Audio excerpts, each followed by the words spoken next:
Welcome, everyone, to our latest edition of the T3 Zoom uh, Café, unscripted discussions for those pursuing a multiplication ministry. Delighted that you are all here, and we're going to have a really interesting conversation today, I think.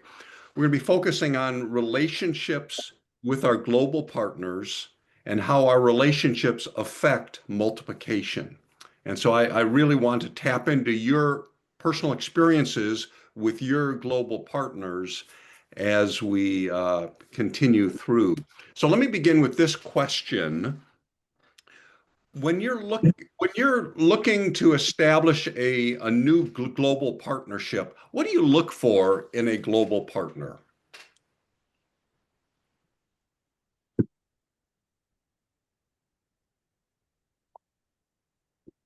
I think one of the uh, first things to look for is a mobilizer. Uh, The way my method is constructed, um, I have a country director, administrative assistant, and then I have for each city a city director. And that city director is instructed to form an organizing committee for that city.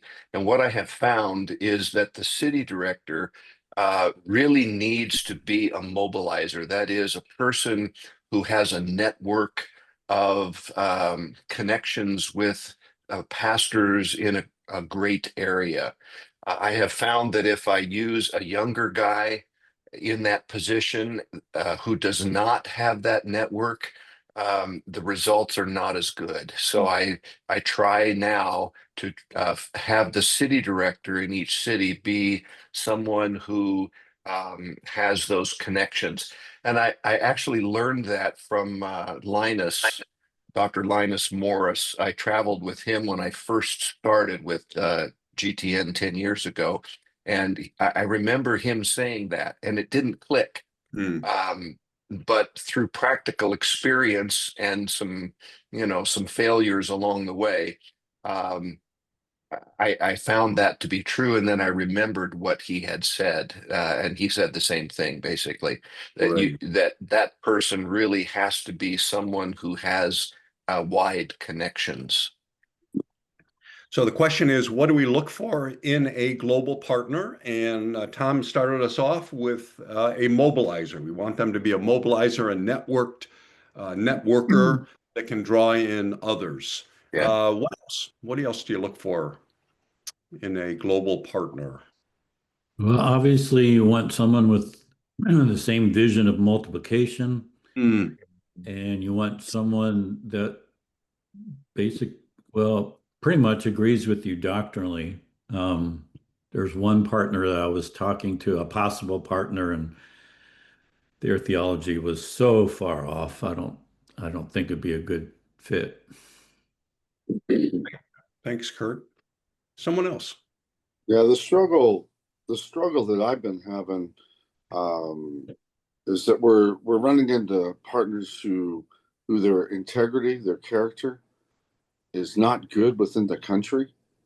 Hmm. So if we attach to them, it reflects on our ministry. And so we're Rick, actually how do you discover that? I mean, actually it happens over time. I've got a guy right now that we're marginalizing as a translator and an interpreter because we're discovering that his yes is not yes and his no is not no, and his marriage is falling apart, and his reputation amongst the Christian community is very tainted. So I actually connected him to a local guy that has high integrity that I trust and asked him to do a Galatians 6:1 and 2 with him. So yeah, it's disheartening. I mean, I'm looking for guys that we can trust, and because our reputation's at stake as GTN by connecting to these guys within the country. No. oh, So I'm going to mute you, Abby. Oh, good. What else? What else do you look for in a global partner? Craig, one other thing that's important for me is that they need to understand and agree with my methodology, particularly in terms of the need for a fee in order to facilitate second and third generation training. Um, that's my philosophy is that they need to pay for the printing of manuals and food primarily for the training, because if they go out to train others, there's no foreign money available. So we have to set up a methodology whereby when they go out to do the training, they will be able to have a fee involved in order to cover the expenses. And one of the problems is obviously that really goes against the tradition of Masungu paying for everything. And that is just so hard to fight. And it is particularly difficult when there are GTN staff in the same area who do not have that philosophy. And so I've had just recently somebody come to me and say, hey, how come we have a fee when so-and-so across the city doesn't? And, you know, he's paying for all of their lunches. I just go, oh. So for me, that city director and especially the country director has to have the same understanding and vision for multiplication so that we can be successful in it. And be sustainable. Yeah, Good. exactly. Yeah. So again, the question, what do we look for in a global partner? Buy into our methodology, fees, integrity, characters, doctrinal alignment, vision for multiplication, ability to mobilize. Anything else? Anything else you look for?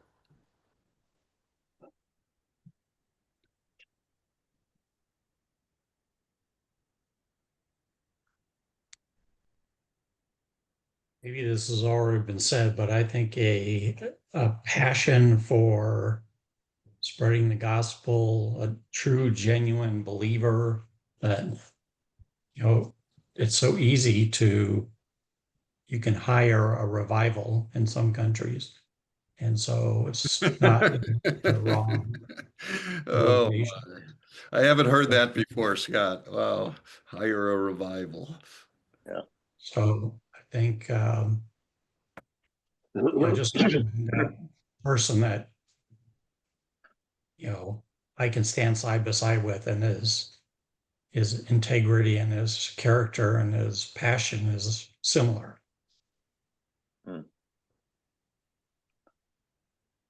Doug, you got something to share? Trying to figure out how to use this thing. Am I on? You are. on. You're on. Yeah, and I'm sure it's got something to do with the way things unfolded for us, but I think there's something to this. I think perhaps be looking for somebody with whom you can become a friend. I think there is a tendency to be transactional and in our relationship, which is understandable because things do have to get done. But, you know, friendship allows for some vicissitudes over the course of years, so that a marriage struggle doesn't then become, it isn't about jeopardizing our training, it's about a friend's life. And that does shift things a bit, I think. It can be more difficult in some ways, but it can also lay the groundwork for the transactional to be far easier in the long run. Just a thought. Okay, great. Thank you. Thank you. Now let me flip the question. What do a partnership involves two parties, right? Our global partners and ourselves. What do our global partners want in a partner? What do the global partners that you work with, what do they want in a partner? I'm laughing because the first thing that comes to my mind is money. Yes, that's what I thought too.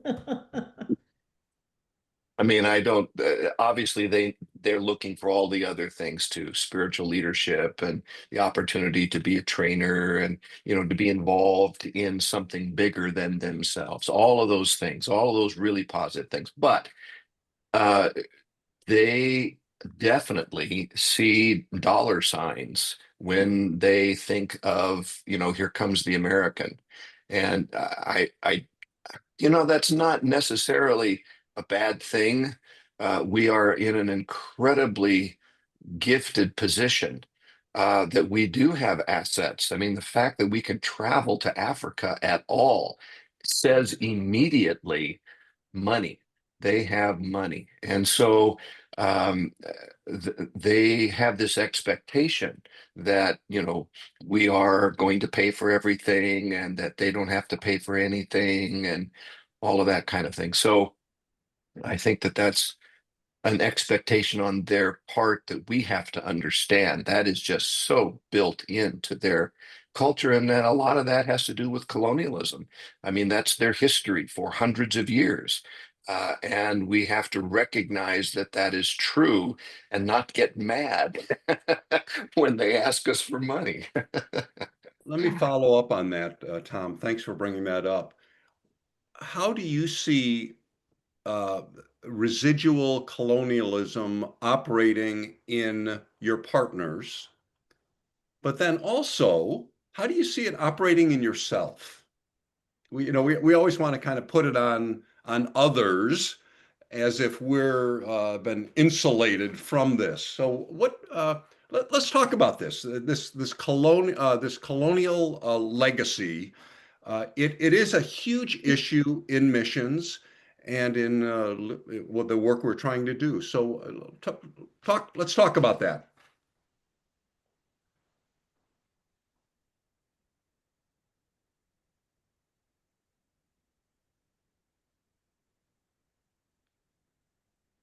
In high school, I had to read a book called Heart of Darkness by Joseph Conrad, which was the story of a guy who goes down the Congo, and he essentially becomes more and more corrupt the further he gets in.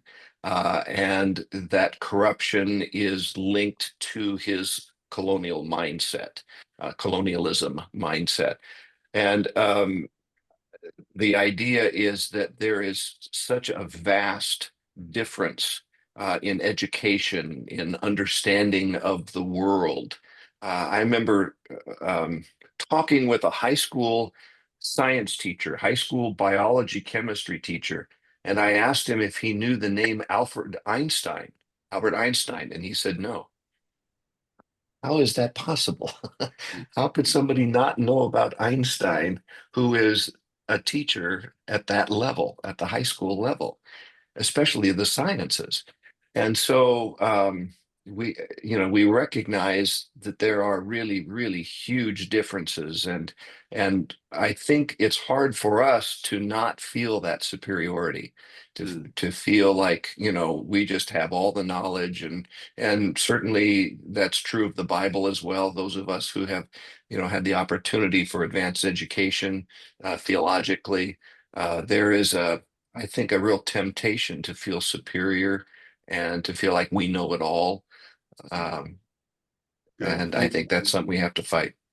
Good. Yeah, I Someone think that's a really excellent point, Tom. And I think it's not just that we might feel that way, but that we just naturally are going to view education from that colonialism perspective. In other words, that there is so much that we know, and therefore there's so much about in our situation about the Bible, about pastoring, about ministry, so much depth that all of the GTN trainers have had in their education, and thinking that and is it true, asking ourselves, is it true that in other countries they need all of that?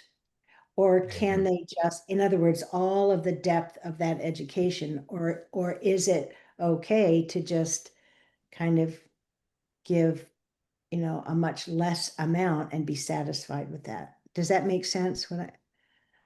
Yeah. I agree with you, Becca. We finished teaching our class in Engedi, and after a full day of classes, they went out into the village and they were sharing the gospel in just very simple ways. They were casting out demons, they were praying, and people were being healed. And I think sometimes all of our education and sophistication keeps us from the pure gospel and from believing in simple faith. Yes, and Wow. I think it not only keeps us from believing in the simple gospel, but in some ways it possibly diminishes the power of the Holy Spirit. In other words, do you need to teach someone all of the theological things about God, or can you teach them basics and then let the Holy Spirit just minister to them in their own minds and hearts and culture? And so that's something that I'm wrestling with right now. And we've talked a lot about this, is do we really need to give them everything? Or can we be satisfied with giving them a little and let them practice that and grasp that, just like you said, Sandra, they go out and practice it, and then just let the Holy Spirit do the rest of it. And Thanks for trust sharing. God. Are there deeper truths that they know Mm. that we need to learn? Very good. Yeah. Yeah, kind of piggybacking off of Tom. We actually had this discussion in Tanzania this last training, and I had two new trainers with me, and we were talking about the culture there. And I said, guys, their worldview is a village. Their worldview at most is Shinyanga. And I said, you have to think about their worldview in light of what we're doing. And then on the flip side, kind of in regards to this conversation, on the flip side, I warned them about being a hero. I said, we want to be heroes because we have the ability.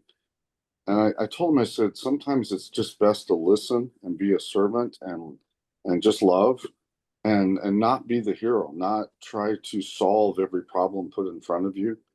So I think a lot of it is the worldview. To answer your question, Craig, colonialism, I've never viewed it as colonialism. Okay.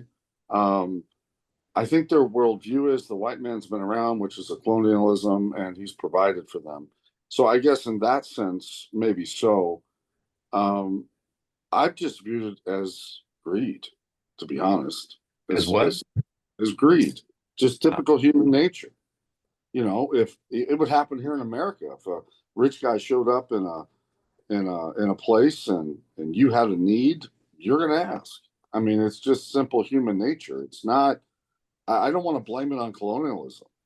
I think the biggest colonialism problem is us. I think we think colonial, and I think we go there to be the hero. And I think sometimes not just on the knowledge base, but even the practical base, we want to supply. And I think it does poison the well at times, and it's not healthy. I don't think I was thinking about this, and we've done this a lot in Tanzania, especially. I've met with the bishop and with leaders and said, okay, what are the norms of income? What does an average worker make? What does a professional make on an average daily rate? And so when we compensate the translator, we compensate based on the numbers of the country. And this last training, and I'll be real short here, this is the guy that we're having trouble with. He came to us and basically said to us, I deserve more. And you have the ability to give me more, so you should give me more. And so I didn't just meet with him. I had the whole team meet with him because he was undermining everybody by asking for more money. And so we met with him and pretty much in a very gracious, loving, gentle way, put him in his place.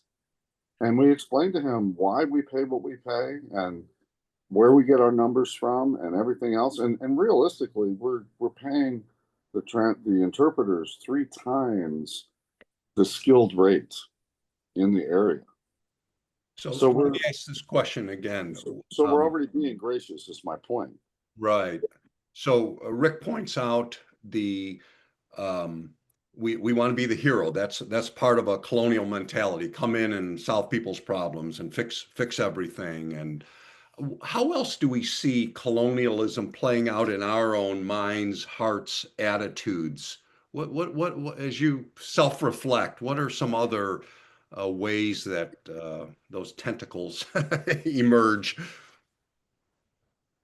I think in Tanzania, one thing to me is that we're, there is African inland Tanzania. It's not an individual, it's a church that's present throughout the nation. And a lot of times we look and see what the church is doing, and we're critical Mm, of the church, and that they'll let us train these guys to give sermons, but they're not allowed to do baptisms. They're not allowed to give communion. They're not allowed to marry couples. And, so a lot of times we come up against the characteristics of this African Inland Church of Tanzania, and we kind of balk at it. And if we badmouth it, to me, we're being colonialistic. mm. Or being judgmental, right? Yeah, good. One of the ways that, and I know exactly what he's talking about. Well, one of the ways, as we've taught the scriptures, like for example, we teach about baptism, and the question will come up from the evangelist: can we baptize? And I'll say scripturally, yes. And they say, well, then why does AICT not allow us to baptize? I said, because that is the system that you have chosen to be a part of. And I told them, I said, you have chosen to be a part of AICT. And there's reasons that they've made that decision. And it may be for your maturity, it may be for a lot of reasons, but here's the point. You've chosen to be a part of it. And so you need to submit to the leaders that you have chosen to be a part of. And so we've had that discussion where the Bible comes in conflict with some of the traditions of AICT, but I'm very upfront with them. And the leaders have been there and they've said, thank you for saying that, Pastor Rick. That's exactly what we want you to do. We want you to teach the word, but we want you to, respect the situation. And so that's what I've tried to do in that kind of thing, that environment. One of the, excuse me, legacies of the colonial system is something known as the patron system, which is you have a patron and then patrons and clients. And the patrons offer protection and resources and other benefits. And then the clients offer loyalty and service and labor and political support if that's necessary. We see that operating where we are viewed as a patron, often when we show up. How do you navigate that? How do you, first of all, is that okay? Is it okay for us to be the patron, or is that something we need to fight? And if so, how do we fight that? Love to hear your thoughts on that, the patron system. Well, Craig, AICT is a patron system. They've created a patron system within their own structures. And I'm not going to lie to you. I've had conversations with the bishop trying to encourage him to be more of a servant leader, because the patron system that they've created does not create a servant leader mindset. Mm-hmm. Right. So I think from our vantage point, we've got to go in as servants, not, know-it-alls, and really try to empower the students to do. I think I agreed with the conversation earlier, keeping it simple and more applicable and more palatable to where they are, and not being the big hero that stands up and, be like me type thing. So I think it's an empowerment structure for us that is giving it away as an example, as a servant leader over and over and over again. But I find it interesting. It struck me while you were just talking that that AICT within itself is a patron system. So it's interesting how the colonialism, that's the first time I've thought of that it has truly affected how they have structured even their church system. Interesting. Yeah, someone else. Yeah, I'd like to. Am I on? I can never tell if I'm on. You're on. I'm on. Yeah, sorry. Boy,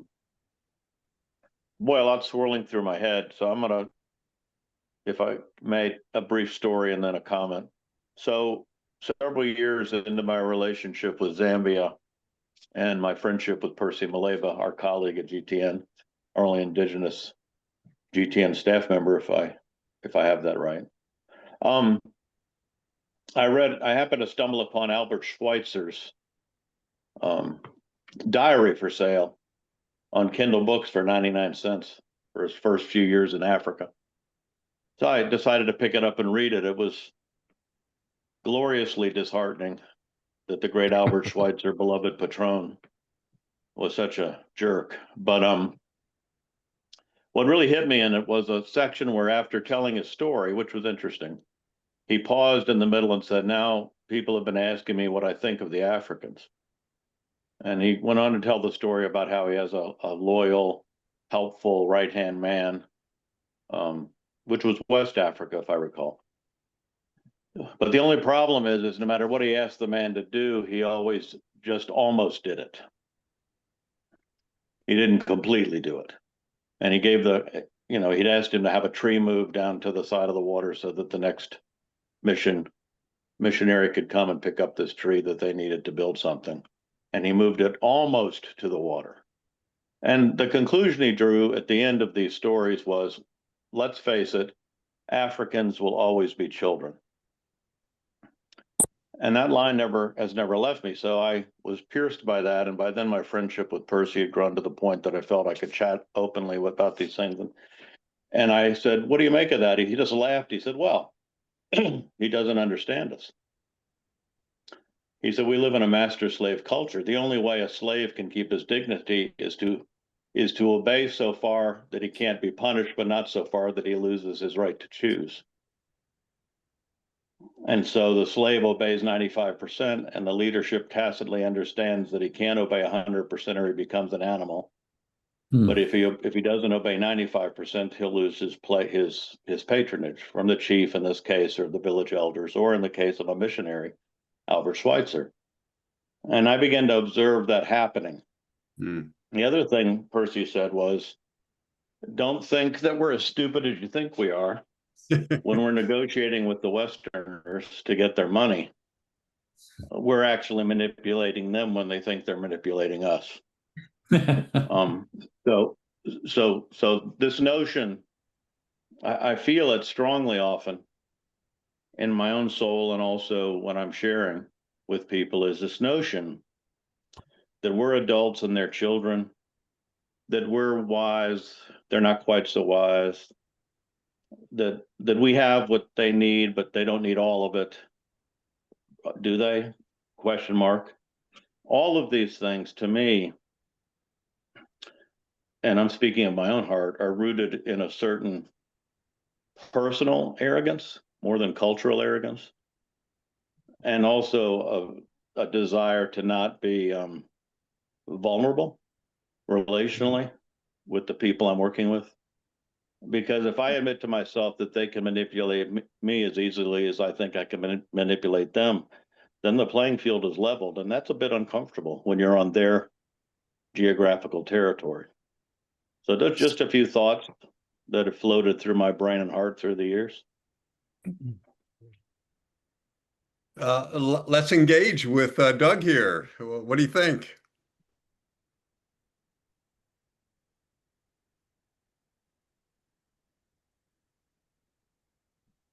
Thank you for sharing that. That's very insightful. It's very thought-provoking. I'm kind of speechless at the moment. I'm not sure what to say. Yeah, it struck me that years after we became friends, I asked Percy why he had chosen me, which he had admitted he'd done when I thought I was choosing him.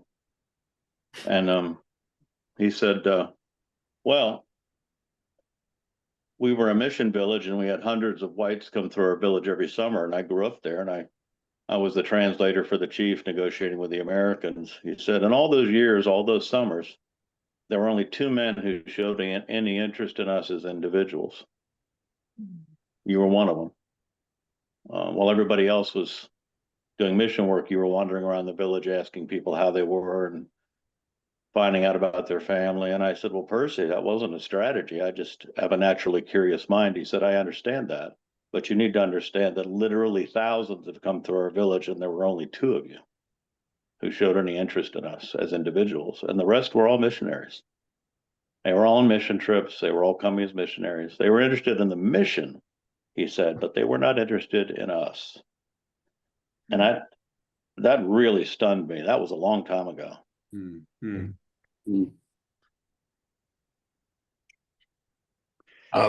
In terms of the society, you see this a lot in terms of, like, on a Sunday morning when you'll walk into a local church, there are special seats, for the guests, for the leaders, for the pastors, for the bishops, and they make a big deal about that. Unfortunately, it's usually right in front of the speaker, so I can't sit there. It's too pickin' loud. I mean, it's loud anyway, but to be right in front of the speaker is just a killer. I can't do it. But I don't, I mean, that's just a part of that understanding, Rick, as you were saying, that there is this hierarchy that, they have titles. They're all big about the titles, who's a pastor, who's a bishop, and then they have some titles I'd never heard of before. One in Kenya called himself a presbyter. Well, that's kind of interesting. Why would you call yourself a presbyter? But evidently he was a big, high up in his organization, and so he had to have a title. And I mean, that is just so much a part of the culture, that there are these hierarchical, things that they differentiate. Of course, we do that as well. We do that through our titles. If somebody has doctor in front of their name, then they have a higher status, and that sort of thing. But I think we have to recognize that that is, just a part of their culture. Does it come from colonialism? No, not necessarily. It comes from any culture where there is a desire for, the leaders to be seen as separate and distinct and more important and that sort of thing. One thing that Evan seems to want to say something. Am I wrong? Evan, forgive me if I'm calling you by your first name when I've never met you, but you have such great expression. I just want to hear what you're thinking. Thank you. Let me introduce Evan. Evan is a good friend of the Meekers. They go to the same church. Evan's involved with leadership training in Ethiopia. And so we invited him to join us. Go ahead, Evan. Thank you, Craig, and thank all of you. I'm enjoying listening to you, quite frankly. And I really didn't plan on saying anything. I thought I would just spend this time today listening. I'm learning a great deal. You've covered so many topics, so many things that I've seen. I've had the good fortune of working in 6 different African countries and about 9 or 10 other countries all over the world. So I've some of that, not all of it, in ministry work and teaching work, but some of it in the business world. All of the things you're talking about are absolutely true. Our greatest battle in Ethiopia, and by the way, Ethiopia is one of 2 African countries that has never been colonized. And they're proud of that. And my experience across Africa tells me that Ethiopia is different than any other place that I've had the opportunity to work or minister. And I think some of that is because they have not been colonized. But there is a patron culture there. Make no mistake about it. It's very hierarchical, and it's difficult to work through this sometimes. And our greatest battle is to contextualize for their culture what we're teaching. And we really are working in two different areas right now. You all understand this. If you opened up the floodgates, they'd fill a place with 10,000 people and hand you the microphone and let you talk for 2 days. That's the way it was in the beginning in Ethiopia, but I've made a very dramatic shift, and it's not always well received, but I don't want to talk to 5,000 people anymore. I want to talk to 25. And if I can, sitting around a table where I can really get to know them and not only pour into them, but let them pour into me. I think every one of us would acknowledge the fact that if we looked carefully at some of the relationships we were building in these places, we would learn, at least it is true for me, I take more away than what I think I give many times, if not all the time. And this is the kind of thing we're trying to achieve in Ethiopia. And we work with a very large organization, very large, probably the largest evangelical organization in Ethiopia, if not in the entire region of that part of Africa. And to try to get your arms around this, our effort is to train trainers today. Amen. They want a 5-year strategic plan from me that tells them where we are now and what we're going to do after 1 year and the milestones we're going to meet. And the idea is to build a culture of leadership, real leadership. The thing that we run into most often that is problematic, and it's already been said here this morning, and it's true, is integrity. Integrity. There is a vein of corruption that runs.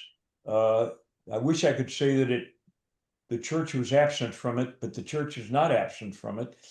And this is our biggest problem. I will share just one quick, and you can look this up online if you're desirous of it. I work with an organization called Sophos Africa. That's SOPHOS, Sophos Africa. And I've written their leadership development component. The man that built this organization is Ethiopian.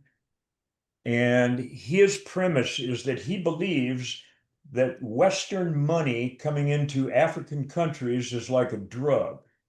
Yeah. And the cycle is very difficult to break. He believes there's enough gifting and enough wherewithal within these African nations that they can build and sustain their cultural independent of what the Western world could pour into them. And unfortunately, a lot of the missionary work that's been done there has not been good. It really hasn't been good. And the relationships that we're building there in Ethiopia right now, what we're trying to do is dispel this missionary idea and really get to know the people. I mean, really get to know them, not from a I know everything and you don't know anything standpoint. We know some things, you know some things, let's share. And the concept of integrous servant leadership is critical. It's Right. critical. And it Thanks, requires Evan. a huge paradigm shift. So Right. everything we're talking about, I completely understand it. it just takes a long, takes a let me long interrupt time. you and just I want to drill down deeper into this idea of establishing deep friendships Mhm. with our local partners, our global partners. What is that's challenging because we're in and out of these countries, right? We're not resident missionaries. But how, in the long run, does building deep friendships actually accelerate multiplication of the training? I'd love to hear some of your thoughts on that. Abby, you're shaking your head. Yeah, you're muted. Um, I think it's clear from Jesus' ministry what he chose to do. Do I think I can improve upon that? His work with the disciples, having three closest friends, among them, deeply pouring into them for 3 years, every day, walking, whatever, getting in trouble together. Can anything replace that as far as multiplication? What happened to the gospel from the lives of those 12? So, yes, he spoke to 5,000. He fed them miraculously. There was a place for that. I'm not criticizing those who feel called. I mean, look what Billy Graham did with thousands of people. I know the Holy Spirit was in that evangelism. There was an explosion, but in terms of training trainers, if we don't want it to only go skin deep, how can we not build relationships? I guess I find it so obvious that that leads to multiplication. I mean, we don't marry and produce hundreds of children in our biological life. We pour deeply into whoever the Lord gives us as immediate family, and we believe that's going to have an impact. So that's more than my 2 cents. That's too much. 25. That's great. Any other thoughts on that? Deep friendship leading to robust multiplication.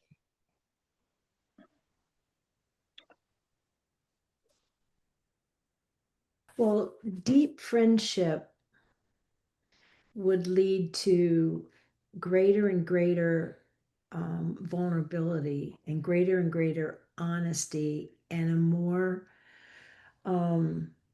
sort of honest assessment of one's needs. And so there would be that deep communication that would begin to minister to and answer some of the deep questions that people would have. And once those are answered and are taken and valued, then I think it's so much easier for somebody to go out and share it, rather than if they just have a even a superficial or even a working knowledge of something. They're not going to just have that same passion and same ability to then go and relate to others. It's just going to be knowledge to knowledge and knowledge to knowledge, rather than heart change to heart change. And I think that the deep friendships build that. I've been earlier this week, I was reflecting on some of the people that God has used in my life to most profoundly shape me. And, I came up with, I don't know, 7, 8 people 10 people and just reflecting on how they poured into my life, and they loved on me, and they cared for me. It wasn't formal. I mean, some of it actually was, there was a formal relationship, if you will, but yeah, and that's where the deepest transformation of people's lives happen, right? Is out of the depth of relationship that happens. Let me Yeah, great. Oh, I'm sorry. go ahead. Is there time for another comment? There is. Yeah, it's interesting through the years, forgetting the African church in my case, Zambian church particularly, Namibian. It's been interesting training here in the States as a pastor since 1986. I've often, and Abby does this too in her training, I've often asked the question, tell me quickly who the three most influential people in your life have been. Let's say I've got a group of potential youth leaders to work with me. People can write those answers down in about 10 seconds. Mhm. And then I say, and I'll say, well, who is that? Well, it's maybe they'll say it was my pastor when I was 16. He was so good to me. We met together a lot, all those things. I say, well, what was he like? Well, they tell you all about what he was like. And then I'll say, and could you kindly give me the outline of his three best sermons? Mhm. So I've been doing this a long time. No one's ever been able to give me an outline. No one's ever actually been able to remember any of the sermons, not even a subject. What they remember is the character of the person and the way they were treated. And I think sometimes we overestimate information and underestimate relational transformation in terms of how training trainers works. And partly it is because, let's face it, we live in a culture that values numbers. If I go to a Presbyterian meeting, by the way, I am a presbyter, in case anyone would like to know more about what a presbyter is. I'd be happy to share that with you. It's you don't know this, but it does make me superior to all of you. But I'm going to keep a secret as to what a presbyter actually is. But I've I've been a got to come up Presbyterian with a a long new time. name. I've got to come up with a new title. Oh, what am I going to do? I'm just teasing. But this whole dynamic of knowing people, look, if I go to a Presbyterian meeting where all my colleagues are, and I ask any of my colleagues, how's life? They always answer, and I've done it for years just for fun. Jim Cymbala, in his book, whatever book it was, said, the unholy trinity of attendance, buildings, and cash, right? This is the American church. So he said, how's life going? Every pastor will say, attendance is up or down. We're building a new building or we finished one. And we're in the black this year. That's always the answer. If I say, how many adult baptisms do you have? They know the answer to that. If I say, tell me about the people you baptize, that's when they often don't have an answer. We're in the same mess here, I would say. So part of the dynamic for me is recognizing that if we go to a multiplication model, it's multi-generational. It takes a long time for it to develop. It's difficult to quantify.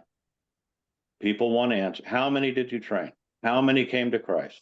And you go, well, I don't know, actually, how many I trained.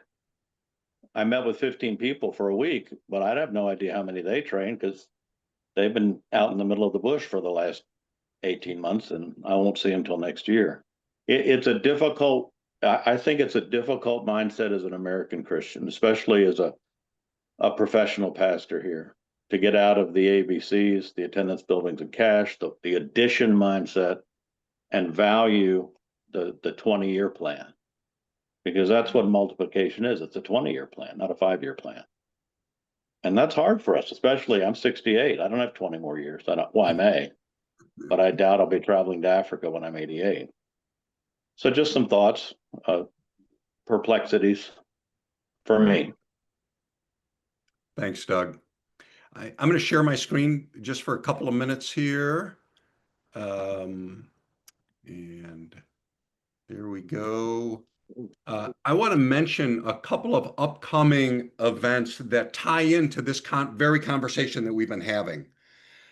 Next month, we're going to have a case study of nurturing healthy global partnerships within GTN. So we all know Joel. he's got this 12-year friendship with Pastor Germa from Ethiopia.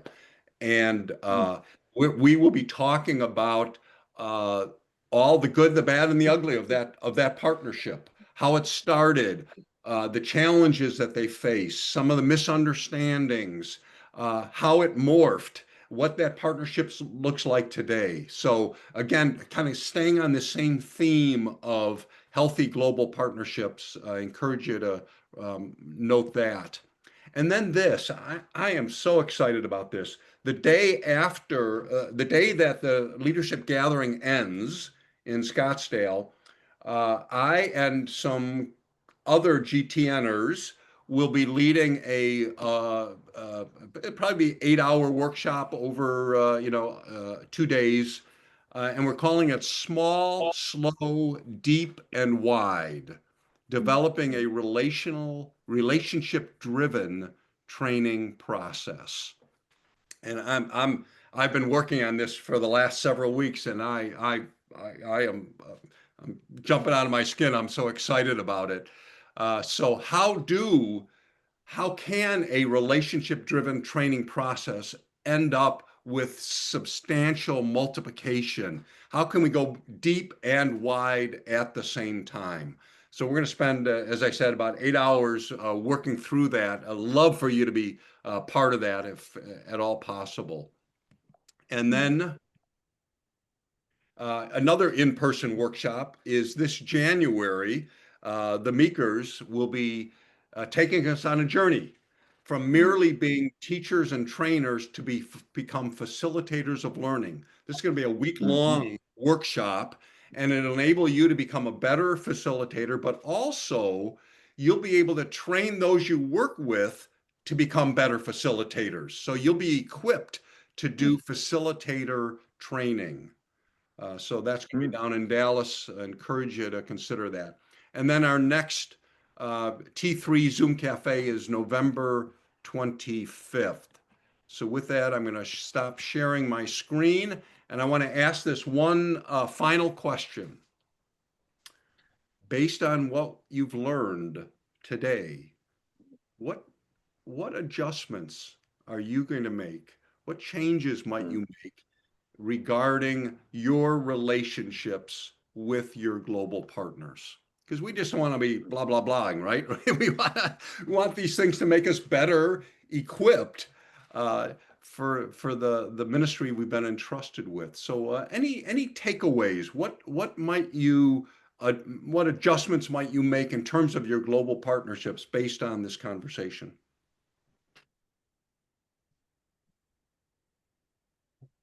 I think just one thing for me, and I'll make this quick, is the times that when Kurt and I have traveled, there sometimes I've done some teaching and sometimes I've not. And either time my desire is to spend time one-on-one with the women, either at mealtime or between the sessions or something like that. And there's been a tendency sometimes for me to think that, wow, that wasn't very much. It's not much of a contribution. But I think after this, again, thinking about this and about the deep relationships, that is going to be highly important. And so that's good. Beautiful. Thank you. Someone else.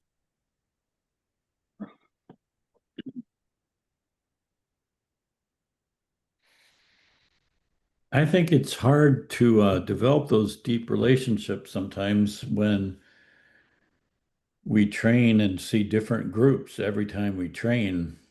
And there's been a few instances where we've gone 3 or 4 times to the same group.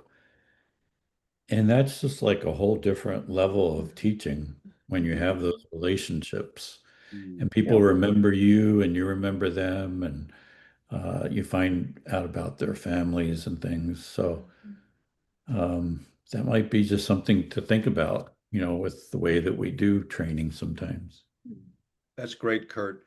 There's a virtuous cycle where if we focus on training trainers, we're by definition working with a much smaller number of individuals, which enables us to build friendship and depth of relationship, which then accelerates the multiplication of the training. It's a beautiful cycle that plays out. Someone Craig, else. for me, I think I'm realizing I'm not putting enough effort into communicating in between trips. You know, I'm on WhatsApp with quite a few students, and we do live stream with some of the students we've trained in person. And I think I need to be more intentional keeping up with those relationships the way I try to with our donors, if that makes sense. Yeah, that's great, Abby. And it doesn't have to be time consuming. It can be as simple as a text, right? Hey, how are you doing? Been thinking about you, praying for you. How's your wife Sharon doing these days? That sort of thing. Good. Someone else. Takeaway.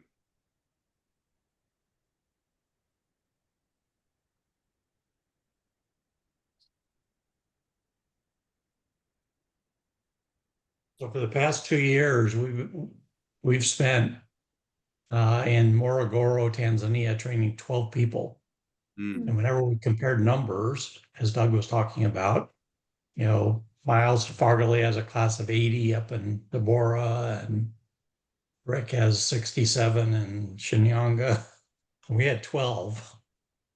But I think we got to know the students better because of having 12. Beautiful. I love it. I love it. Yeah, it's something that I have found. I give me 12 rather than even 20 or 30 or 50 anytime. And I've had to fight for that, right? People say, oh no, but we have so many people that need the training. And one of the, arguments we made is you'll get the training, but not from me, but from those that I'm investing in. Eventually you will get the training. And so, and of course there's an impatience and, and a desire to, oh, we want to be trained by the Westerner and all that.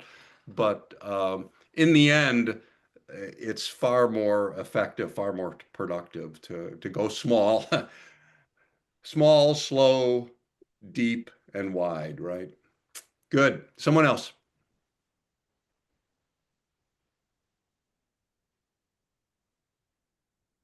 All right. Well, I want to thank all of you. Rick, I saw was that a grandson or a granddaughter that was on your lap a couple minutes ago? That's my youngest grandson. So. Grandson, beautiful. Congratulations. That's wonderful. Well, thank you all. This has been a really rich conversation. I will be putting this out on my website, craigperro.org. It's a website that's built for trainers of pastors. And so all of the previous webinars and T3 conversations, and there's a bunch of other resources as well for trainers of pastors. So I encourage you to check that out, craigperro.org. And until we meet again, the Lord's richest blessings be upon each of you. Thank you. Thank you. Bye. Bye-bye. All right.